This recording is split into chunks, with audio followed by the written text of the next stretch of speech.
potensi untuk menggugurkan dosa dengan musibah sangat besar. Sangat besar. Oleh karenanya, ketika sakit sederhana, sakit demam, ketika Rasulullah mendatangi seorang wanita kena demam, kemudian dia mencela demam tersebut.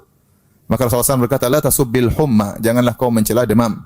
Fa innaha tudhibu khataya bani Adam kama yudhibul kir khabathal hadid.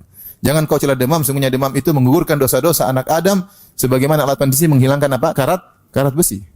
Alat pandai besi dengan panas yang tinggi mudah menghilangkan karat besi, mudah. Sebagaimana demam mudah menghilangkan apa? Dosa-dosa. Itu demam. Bagaimana penyakit-penyakit lebih dahsyat?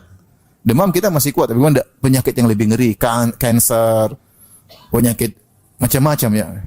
Yang apalagi berlanjut-lanjut, betapa banyak dosa yang berguguran dengan penyakit tersebut. Makanya Rasulullah SAW kalau menjenguk orang sakit, Rasulullah SAW berkata, la ba'sa, tahurun insyaallah. Tidak mengapa kau terkena musibah. Tahur, insyaallah sebagai pembersih dosa-dosamu.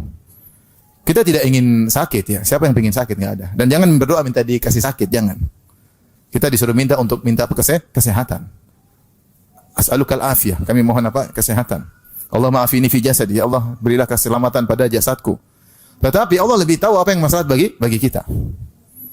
Tidak semua yang kita minta itu maslahat buat kita. Dan kita sadar bahwasanya kita ini tiap hari bermaksiat, apalagi yang bermedsos pasti bermaksiat. Pasti, tidak mungkin tidak bermaksiat. Pasti lihat perempuan, ada yang terbuka auratnya. Nonton berita, pasti wanita tidak pakai kerudung. Kalau pakai kerudung pun, dia bersolek. Itu tidak. Kemudian lihat rambutnya. Maksiat atau bukan lihat rambut perempuan lain? Ibu jawab, maksiat. Bapak ini kayaknya. Itu dari dalam, dari hati yang benar. Maksiat. Ya, maksiat jelas. Maksiat. Namun kita sendiri sudah menganggap itu biasa. Bahkan saking biasanya kita kirim kadang misalnya ada cerita-cerita lucu atau ada prank-prank yang isinya perempuan tidak berjilbab, kita kirim ke grup. Seakan-akan bukan maksiat, sementara kita sedang sabar maksiat. Ingin bikin teman-teman ketawa padahal isinya apa? Maksiat. Dan dia tidak merasa bersalah saking dosa itu benar-benar merajalela, menyebar sehingga seorang melakukan seakan tidak bersalah.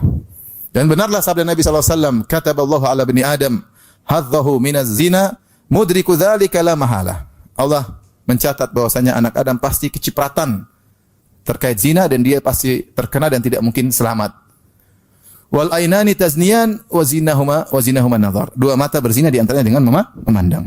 Dan ini maksudnya ini pengantar zina. Pengantar zina memandang, mendengar nyanyian-nyanyian yang menimbulkan syahwat, rayuan-rayuan, sentuhan tangan sampai akhirnya wal farju yusaddiqu dzalik aw yukadzibu. Tinggal kemaluan yang meneruskan membenarkan dengan berzina atau tidak.